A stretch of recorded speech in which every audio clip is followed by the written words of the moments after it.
He was accompanied by his dear friend, Hazrat Abu Bakr Siddiq, peace be upon him, and he was the first of the caliphs, who we refer to as the rightly guided caliphs. He was in hot pursuit by those who wanted to do him in. The two friends took refuge in the cave of Thor. And who brought them water and sustenance? A fact which many of you know here. Anyone can mention her name? See how few know this fact. She was pregnant and she brought them food and thing. And in those days, the way you used to take water was to take it in a musk, a leather bag, and tie it, the knot from the top. And she used her waistband, tore it in half and tied it, the mouth of this. And when the Prophet saw it tied like that, he understood what she had done, and he gave her a title, the Lady of the Two Nitak, which is kamarband in our language, like a waistband. And she was very proud of that title. Any title that the Prophet would give to anyone, they would always use that in preference even to their own name. The first child born in Medina was her son, and she was pregnant, Abdullah bin Zubair. The story doesn't end there. She was not just providing water and sustenance. She fought in the Battle of Yarmouk herself, and this is 636, the 20th of August 636, which resulted in the victory of the Romans being expelled from Syria. When Hajjaj bin Yusuf surrounded Mecca, her son, the same son, Abdullah bin Zubair, consulted his mother, because it was considered this a lost cause. Should I surrender or continue fighting? And her response to her son, to die fighting for the truth is preferable than to live a life of subjugation. They lost. Abdullah bin Zubair was hanged by Hallaj bin Yusuf, and when the mother went to retrieve his corpse, Hajjaj kind of tauntedly said to her, "See how I have destroyed your son's life." Look, the brave woman now, she's a very old woman at this stage, and she answers to him, "Yes, I saw how you destroyed my son's world, but he has destroyed forever your hereafter." So these are the traditions. It's not cloistered women. These are women very much central in the Holy Quran, not playing supportive role, tradition. This is part of the tradition of the Holy Quran, but in the tradition, the traditions are, the primary source of traditions are the sayings of the Prophet of Islam, which we refer to as hadith, and Islam would be very poor without the contribution of the second greatest contributor to hadith lore, which was after the death of Hazrat Khatija. He married Hazrat Aisha. She is the second narrator after Hazrat Abu Huraira. She collected the most number of hadiths, and she is referred to as a source of them. So a source of knowledge. A widow did not sit cloistered at home. She became very much a central feature in Muslim society, participated in battles herself. People would come to her for seeking advice. The tradition, now traveling further in time, the significance, equality, sometimes I feel uncomfortable with the term. Equality in opportunity, yes, but equality otherwise I don't quite understand what it means. As far as the judiciary is concerned, it's an equal, we provide equal opportunities to all to participate. It's a merit-based system, and we endeavor to redress wherever we find insufficiency. Another tradition, the four schools of fiqh in Sunni Islam, the first of them, the Maliki school's founder, the question came before him whether divorce can be given under compulsion. And he said divorce under compulsion is no divorce. This was construed by the then ruler, Al-Mansur. Someone said that you have extracted oath of allegiance, and people are using this fatwa, your religious ruling, that saying that that is not really an oath of allegiance. So he was called upon to withdraw it. He said he will not do so. He was tortured, he was imprisoned, he was lashed, a shoulder of his was dislocated, and he stuck in support of women's rights. And eventually he was paraded in town with his beard shaved. It was considered that to insult him, and he responded, how any other person totally would have been, you would imagine, a broken man. And he said, because naturally without a beard people may not recognize him. And his words were, those who know me will recognize me, and those who don't know me should know that I am Malik bin Anas, the son of Anas, and I say, divorce given under compulsion is not divorce.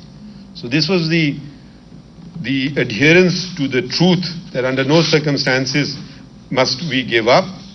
Adherence to, I mean, it could have easily said something or the other, qualified his statement, but the extreme example of standing up for women's rights, the importance, again I'll go to scripture,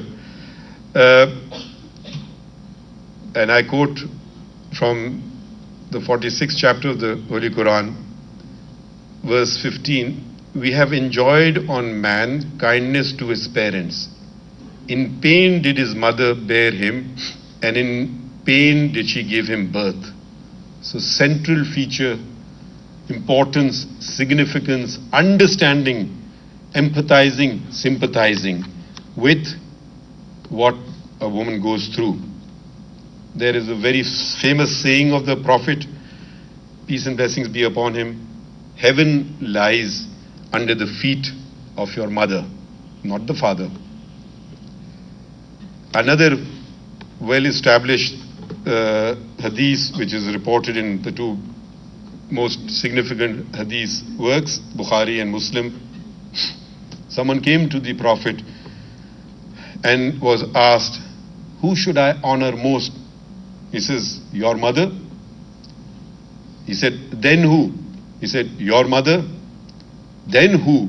He said, your mother. And then who? Your father. Father came at number 4. First 3 honors went to the mother.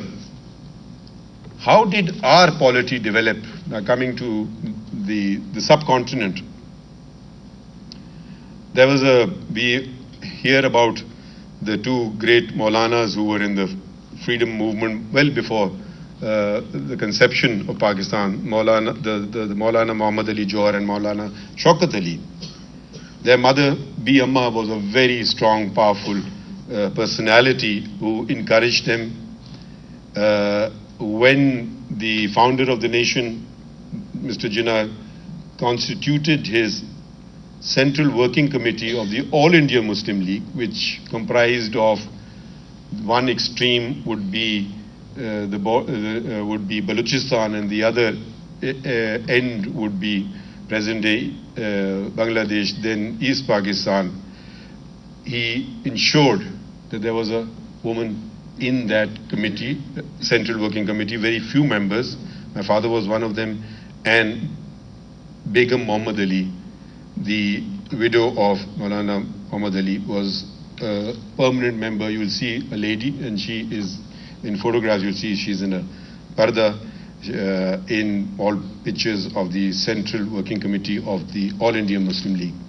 The founder, his marriage did not last, but to ensure that women would come forward and play their role, he always took his sister Fatima Jinnah wherever he went.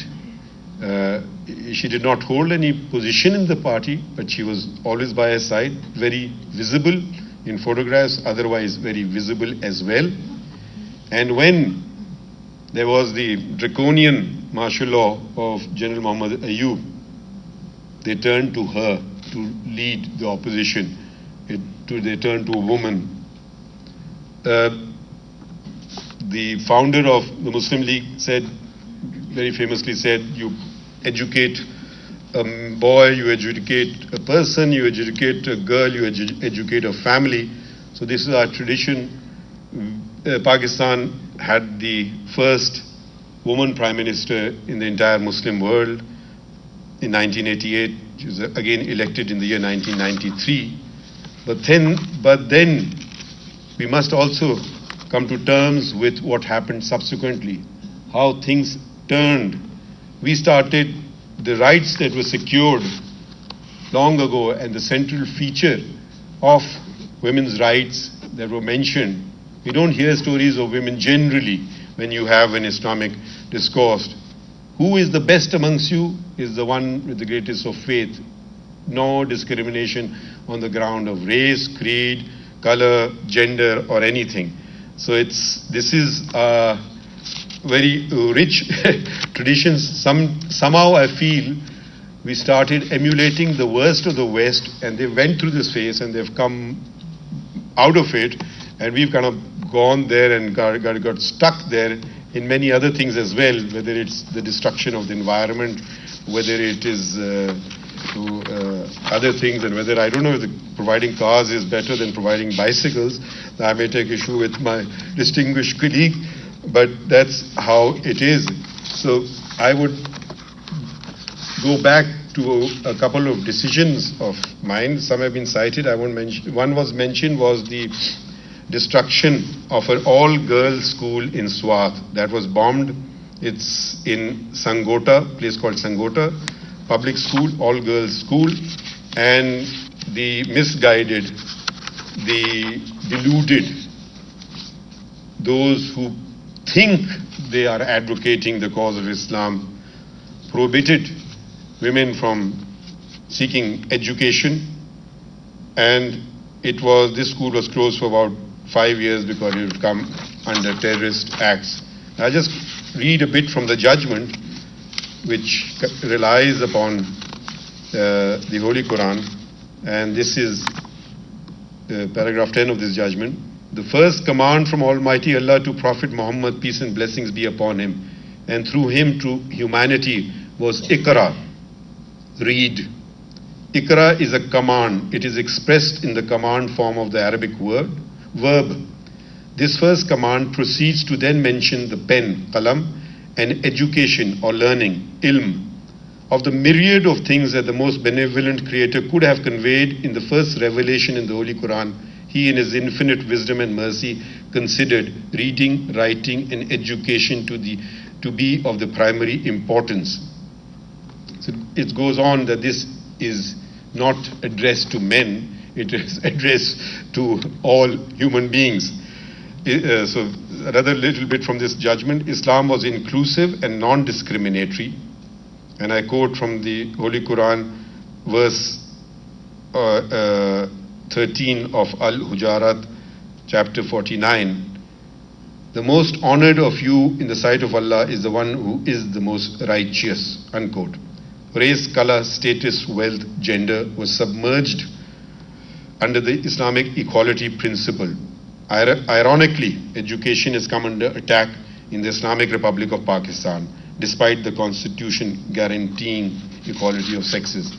So I try to use as much as of the faith, because our audience is primarily Muslims, and when those professing to belong to a particular faith commit acts of violence which are completely contrary to all the teachings, then it becomes our duty to stand up and point out the error of their ways, do so with the grace. They do so with bombs, we do so with words. They do so with bullets, we do so with pens. They do so with bombs, we do so with polite teaching and reminding them of what the Holy Quran has said. And inshallah, we will succeed and take all of us, which includes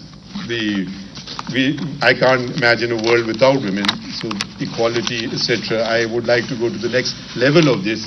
I was in Turkey and I heard a phrase which I thought was so beautiful. I've mentioned pregnant lady, the lady Asma, who helped save the Prophet's and his companions' lives. May peace and blessings be upon them. And a pregnant woman in Turkey is known as iki janla in the Turkish, a lady with two souls. What a beautiful thought. Thank you for your participation, and thank you for bearing up with me at the end of the day.